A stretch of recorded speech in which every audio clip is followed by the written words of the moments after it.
Hi, I'm Phil. I'm an artist and illustrator, and this channel is where I will be showing you my artwork and talking about the processes that go into the making of it. And what I'm interested in more than anything is building worlds.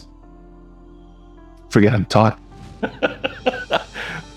What I'm interested in more than anything is building worlds that feel cohesive and making images that a person feels like they should return to from time to time, just to revisit them, so that there's a little something more to discover every time that they look at it. When I'm thinking about making an imagined landscape, I want the world that's shown in the picture to feel lived in. And that means that sometimes things are dirty, stuff is out of place. The only homes I've ever been into were the ones that were staged for selling, and I don't want my artwork to feel like that. It should feel like natural, like something falls on the ground, it stays there, or somebody's picking it up. And I don't like to think in terms of single images. A lot of times I try to have a link between the images that I make, even if at first glance they're not completely related. There'll usually be some common thread that goes between them. There are a few landscapes that I did this past year that, whether it was intentional or not, perhaps maybe just subconsciously, the theme that runs through all of them is dangerous beauty. And it was something that came out that without me trying to, but it was there, and it's there in the images. I try to make that process be as intentional as I can.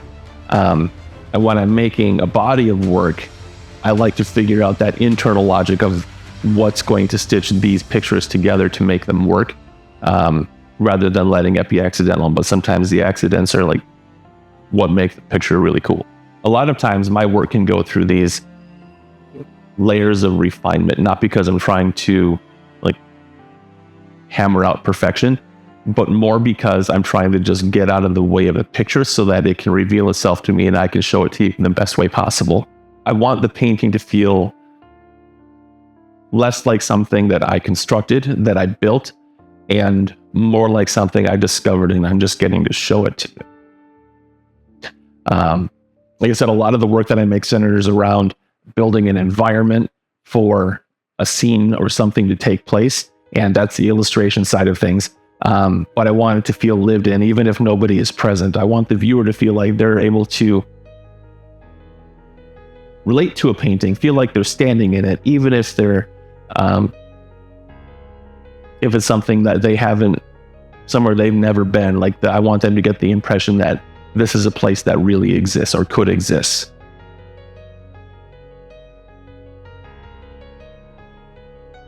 I do take on commissioned work when it aligns with that way of thinking.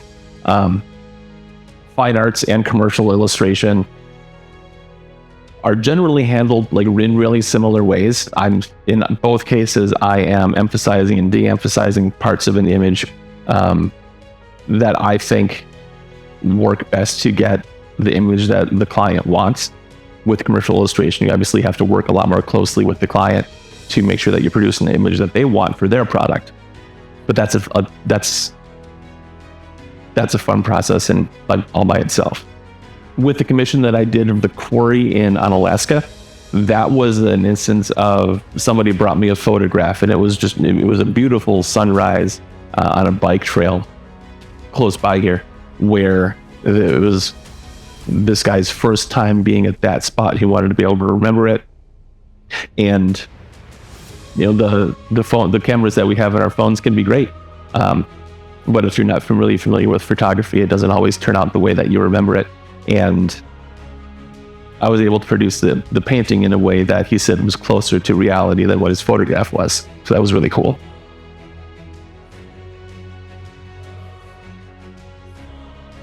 My main project for the past 4 years, at least in my spare time, has been producing a board game. And that's something that I am now allowing myself to start the artwork on, because I wanted to make sure that the rule set in the game was fun to play before I started the artwork on it. And that's what's going to be coming up for a lot of the work that I do for the next probably year and a half. I have a lot of paintings to do for that.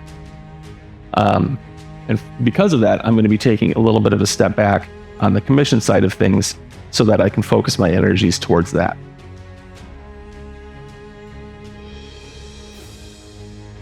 For me, everything about making the images start with the form, making sure that I have a solid structure of the figures or environment that I'm working within, that I'm trying to reproduce or produce from scratch, that making sure that those structures and forms feel believable. My first sets of drawings when I'm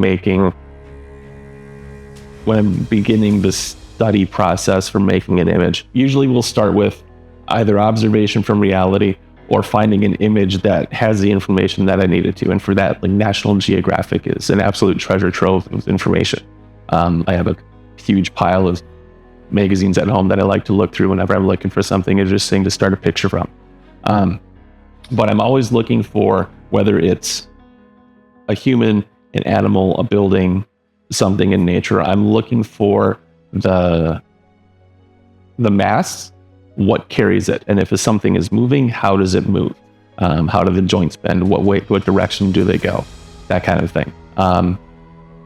Making sure that the things that I'm putting into the image, into the painting, feel real and grounded in reality, and have a structure that can realistically support the things that are going into it. So as those ideas come together to help inform the image, I'm not thinking of producing an image that tells somebody what to think or what to feel about a certain thing.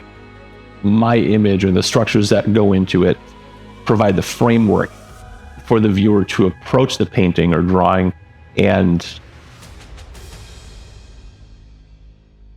help them sometimes maybe see things a little differently than what is normally in front of their eyes, or bring them to a place where they are able to experience an emotion or a thought that wouldn't be possible without the image.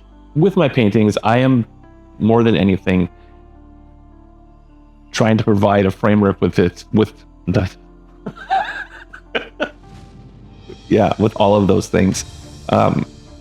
Basically, I'm not trying to explain anything to anybody or tell them what to think about something.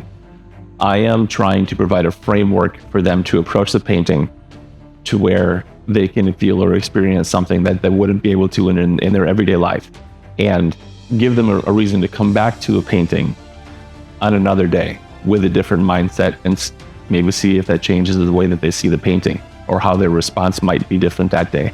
I want my images to reward their attention and the time that they're willing to put into it, so that they have a reason to come back again. But even when the format changes of the painting, I touched my face. Even when the format changes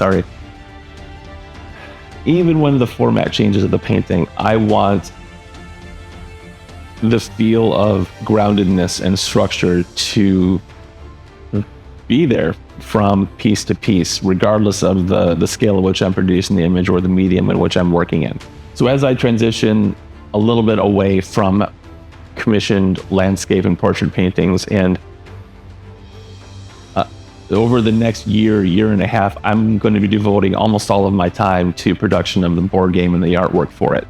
Playtesting for it is ongoing, and I have a lot of artwork to make for the board game, for the card back, the manual, the box, all the box art and everything that goes along with it. So if you'd like to follow along as the artwork for the board game comes together, and other projects that do come up for the course of the next year, like, I'm not saying no to commissions for things that come up, follow here on my YouTube channel. The best place to do that, if you want to really get the behind the scenes, like, process videos and photos as this stuff comes together, the best place to do that is going to be on my Patreon page. That's set up so that even if you don't want to do the paid subscription thing, you can just click follow, like, tag along for free, because I want to know that what I'm doing is reaching people and resonating with them. That's what makes making these videos worthwhile. So if you'd like to follow along as the artwork for the board game is made, the best places to do that are right here on my YouTube channel, and more specifically on my Patreon page, where you're going to have access to a lot more of the behind the scenes process photos and videos as this stuff comes together. Ultimately, I want to say thank you for being here. Thank you for taking the time to watch the video. Like, it's really important, I think, how this stuff actually gets made. It's what makes it personal for me, and artwork that is made by hand with the intention of human interaction is what makes all of this worthwhile. Thanks.